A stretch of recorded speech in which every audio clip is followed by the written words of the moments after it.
This is Hoppi VR episode number 7. In this episode, I'm going to be going over how I fixed all the bugs that I had in the previous episode, and then also how I got the arms partially working.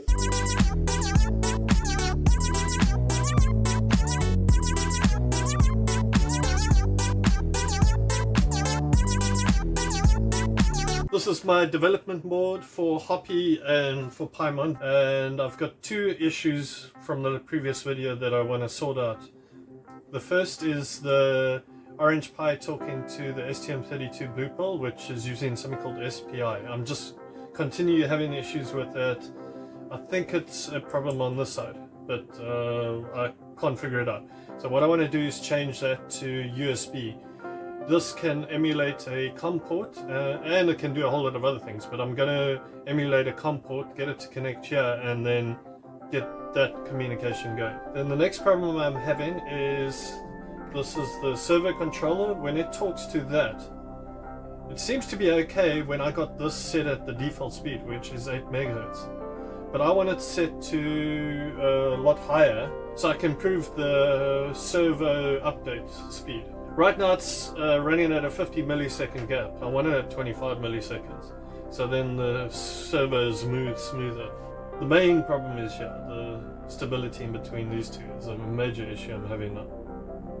And then if I can get that working, then I can reuse this idea on Paimon. I'm going to start with that, trying to get this working together.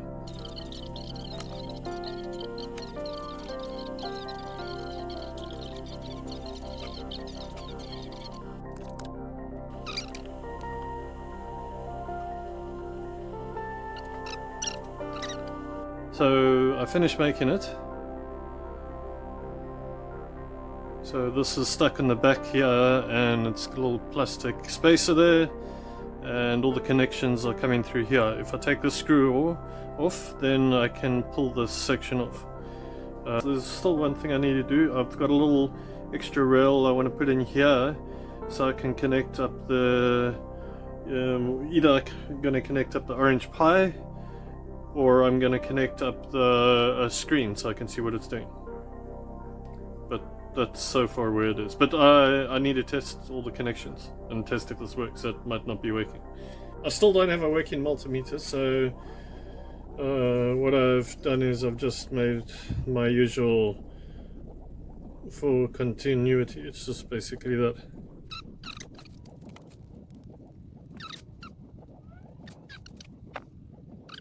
I've got it wired up now, and I've got one servo connected, and the screen is not connected to anything, and it should be connected to the Orange Pi. So I'm going to attempt to switch it on and see what happens. Now let's try. So the servo moved into a position, and let's see if I can connect to it. If this works, then I'm going to have a dev version and Hoppi, so this will help quite a bit. So I finally worked out the bugs with this, and it's completely working.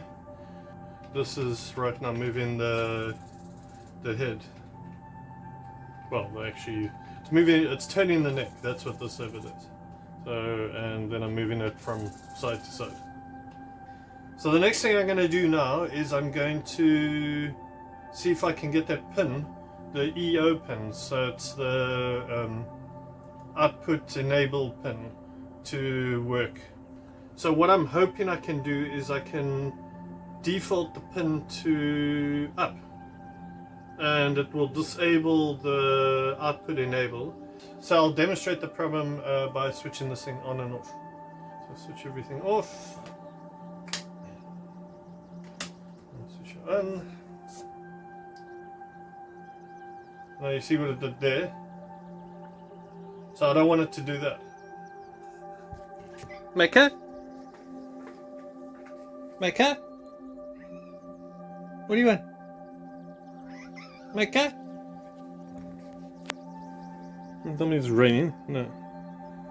Maker? What do you want? So I've put the resistor back that I cut earlier on for testing. That's a resistor, pull-up resistor for this output enable pin. So it should start up as high. Then I've written code to set the pin to high, do all the setup, and then set it to low. So let's see what it does. So it did absolutely nothing. At this point I've upped this to 24 megahertz from 8 megahertz, and then I've updated the speed that it updates the controller to 25 milliseconds from 50 milliseconds. And I did a test and that still works. So the next problem is the SPI. So I've got a 50 millisecond update there, and if I put that lower then it crashes. So my solution to that is then to obviously do the USB like I said earlier on, which is what I'm going to be doing next. I have loaded this with the STM32 USB library. It comes with its own library, which is quite nice. And I've connected this into a Windows machine and I can see a COM port. So the USB library is working. I also loaded some code just to do some basic comms. I need to set this board up.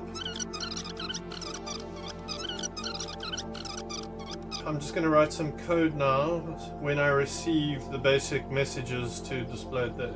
I've managed to get the little screen working off here, and I've also managed to get the two messages working here. I want to connect this one up instead of that one, and then update this so it runs at the same speed, and see if this talks to that still at the new speed.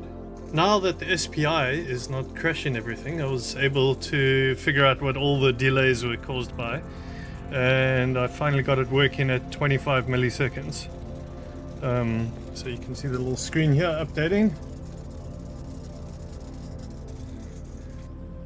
Now that I got the USB working, I need to modify this so it can work with the USB.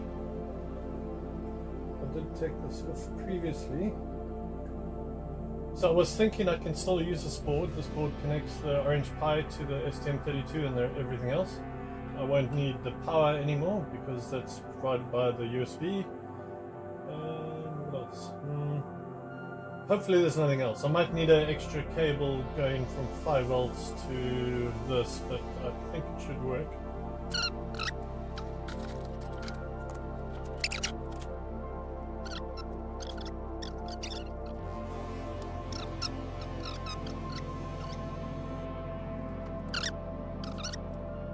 If this works, I'll be very happy. Okay. Okay, that's expected. It only initializes and then stops. Yes, that's fine. And that's going red because it's connected to USB. It doesn't have the other light on. And the Orange Pi looks like it started. I'm running the same version of software on my testing environment that I am running over here. So what it's going to do is it's going to move the head forward and backwards and up and down to its maximum angles, and it's all just keep on moving and moving and moving. That's the test that I'm currently running. So if this works, then it should just do that and nothing else. I'll do all that. Okay, so this is working.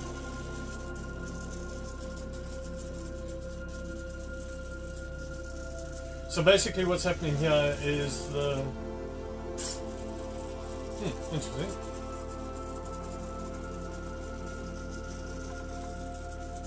That must have been a comms problem or something. I fixed a few bugs on this and it's running smoothly.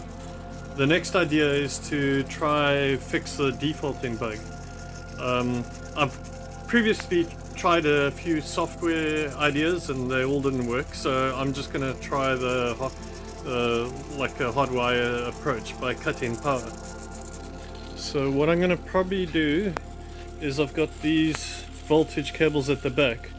These two over here are the 8.7 volts and the 6.2 volts, so I can simply just have a transistor or something to cut it off the power here, which I can control.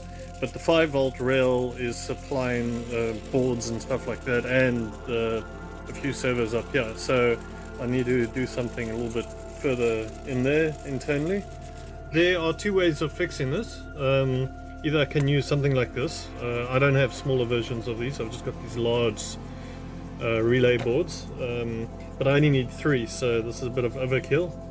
Or I can use a transistor. I tested these transistors and they're not going to work. They don't provide enough amperage for what I'm looking for.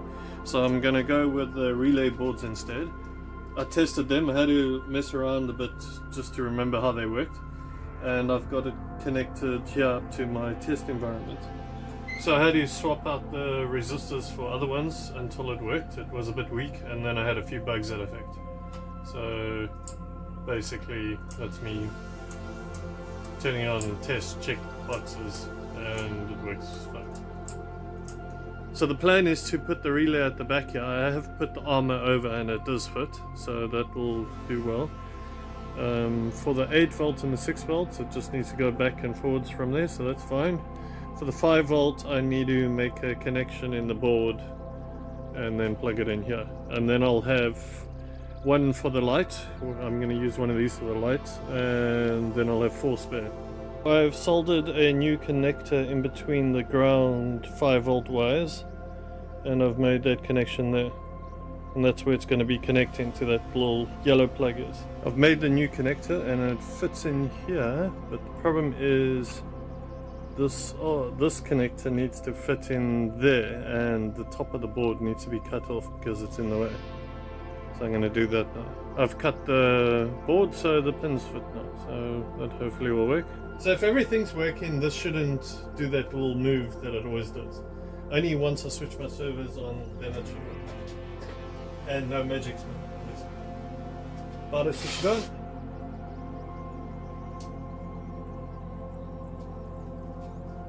Okay, light on, so nothing's happened. That's exactly what I expected.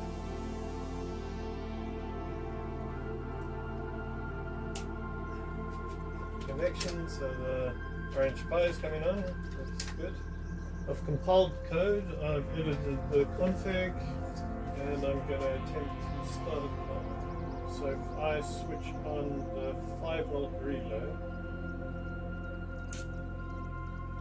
there we go, and I move the head, okay, then I switch off the 5 volt relay, and I move the head back, and nothing happens. Then I switch on the 5 volt relay, and then it should move back quickly. There we go. This is working like a charm. So that's just solved that problem. So now I can move on to the arms. And then I can concentrate on that bug I used to have. So when I started the arms, everything used to die. I did buy some caps and stuff to stop that happening. But with the relay controls, what I can do now is I can start up the arms separately to everything else. I've now got all the arms plugged in. I've just confirmed that the right ones are in the right place, and all the grounds are facing the correct direction. There you can see both arms, so I'm going to go through the same process. Switch it on. Same story here, I'm about to switch it on. Nothing should go on.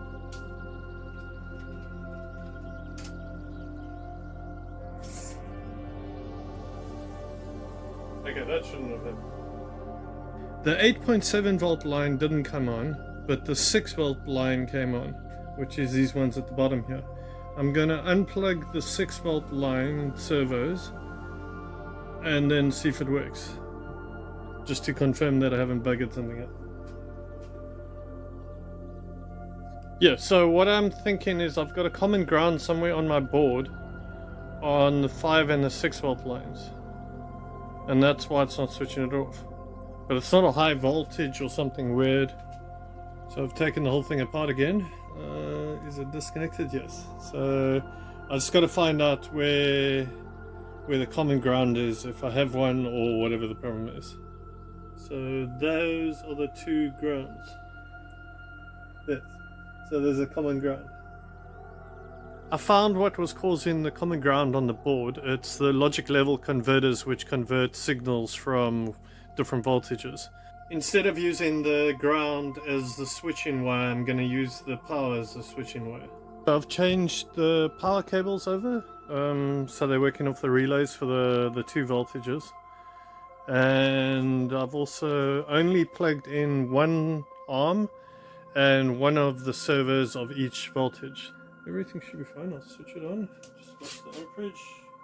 Amperage is good. Okay.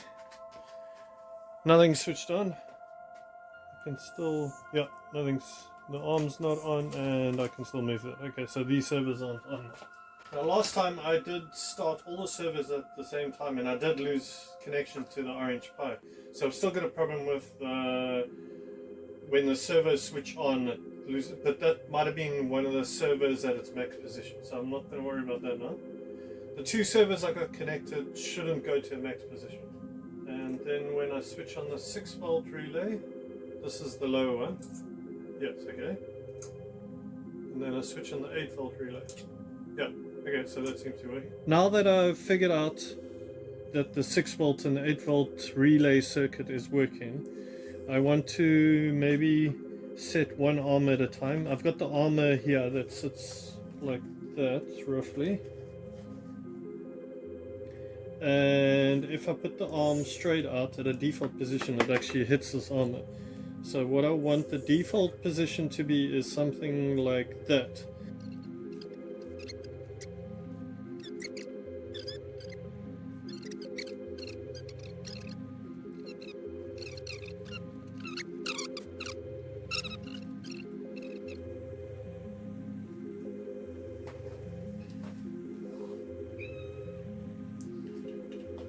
Okay. So what I'd like is a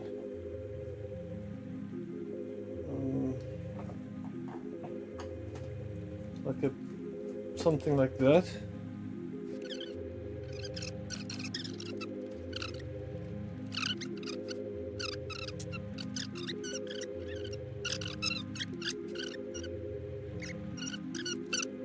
The idea that I've got is I'm going to put a block there and then I'm going to cut, well, I'm going to drill a hole for the dial, which I've got a drill bit. This is a 12mm drill bit and that's going to go in there. Then I'm going to cut it at the correct angle and then it's going to sit over here. Then the other thing is when the arm moves front and back, if I have it right up against here, it gets stuck on these bolts over there. So what I need to do is lift it up slightly and then move it. So that means down here, the dial needs to be out slightly.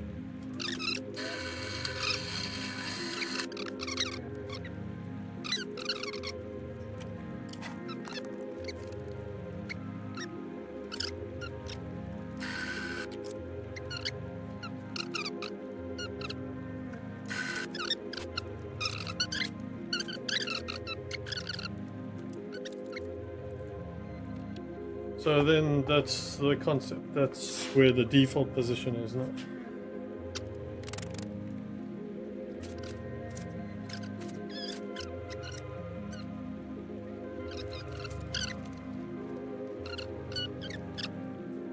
So I've updated the STM32, so now the default should be set to something similar to that. I'm going to switch it on. Switching the 6 volt on. No, that does nothing. Switching the 8 volt. There we go. Perfect. So I've written the code for the start and stop procedure, and now I'm going to see if it works. So I'm going to start now. And then I'm going to stop. I've partly finished the code for the inverse kinematics. So basically what it does is it calculates the robot's angles of the arms compared to where it should be at a certain target.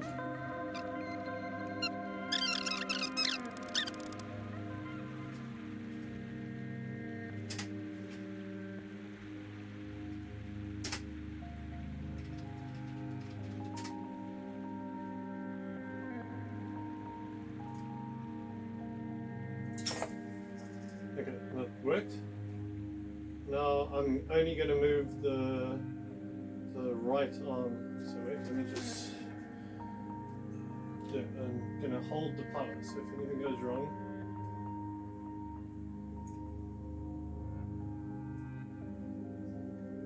Target.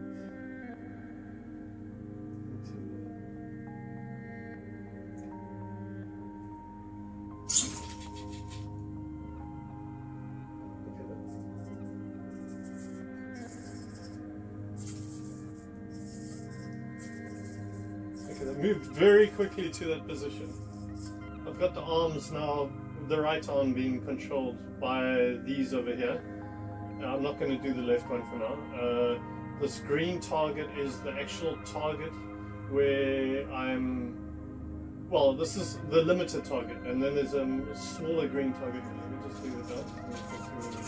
So when I move out of range, that green target is the actual target where it is, and the big target is the limited target, so it's limiting it to the range, so it just still points at it. So if I move the Z back up. So there's a problem, it's not supposed to be, these angles aren't correct. So that it's supposed to be like at a 90-degree angle. That's supposed to be facing quite higher. So my angle conversion is not correct. So I'm going up and down with the arm. And then that should be moving up. That looks correct.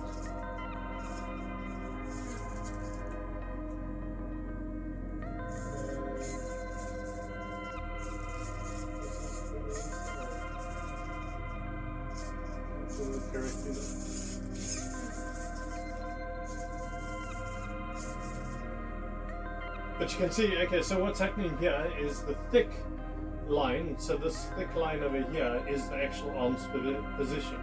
And then these other lines are the solutions that I'm getting back from the inverse kinematics. This is the front view, this is the left view, I think, and that's the bottom view. And then these lines, this is the center position at the bottom, so right at the bottom over here, the base of the rover in the center, and then that's the arm itself, and the different color arms. And then obviously this is the left, and that's the right. I think I fixed up all the bugs that I was having, and I'm just going to try again. Okay.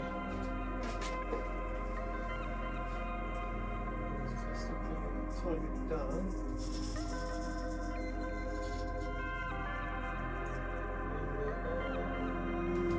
Correct. Yeah, no, that's right. So I'll move it down. Move to that way and that way. So you see what it's doing here, it's not exactly on target because the arm's over here. But this is the inverse kinematics library that I've got. It's not perfectly. I'm trying to find the best solution without changing the angles too much, since I've got multiple solutions to choose from. Also, I can move the arms faster than that. I've just got that to the max speed, but I can set it faster than that. I've got the VR connected upstairs, and I just need to switch on the relays, and then in theory I should be able to control the arms. So I'm just going to try it out. So I'm going to go upstairs, and then I'm obviously recording here. I'm going to only try and move the right hand, and I'll only move it for a short while.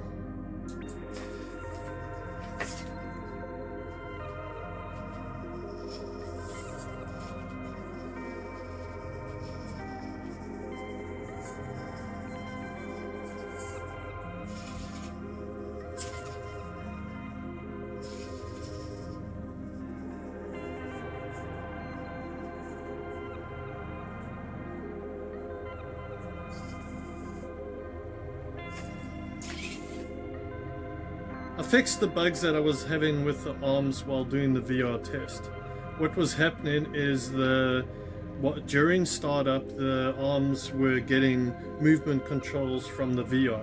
So and that happened during stopping as well, so the arms moved where they shouldn't have moved, so that should be gone now. I've also now connected the head back up, and now I'm just going to screw everything back on. I've connected the battery on, and I'm going to put this back on, and then I'm going to run a test upstairs next to the VR so I can see what's going on. This is the third time I've taken it upstairs, and I had to fix quite a few bugs to get it to work. I've got the head on my camera stand, and then I've got the VR controls here. Yeah, so there's the head, there's the controller. So then when I move this around, that's the maximum speed it's currently moving. I can set that faster.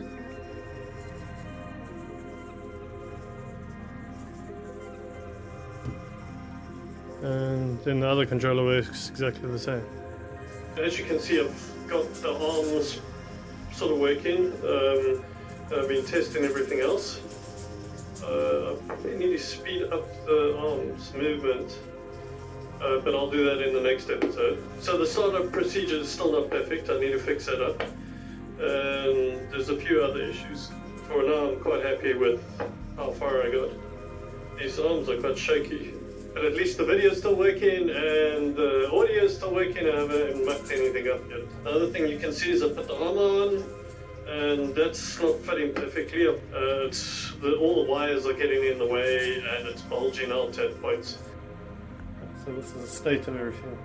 The first Paimon I had needs a bit of a cleanup. The nose is getting a little bit odd. Second Paimon, there's a lot of work there still. Geez, I've only done a lot of work there. And there's that little Paimon money bottle and kite, and then this is my test robot, and then of course that's the cat carrier, which works like a charm. I've used it a few times. Anyway, I hope you enjoyed the episode. Thanks for watching, and goodbye.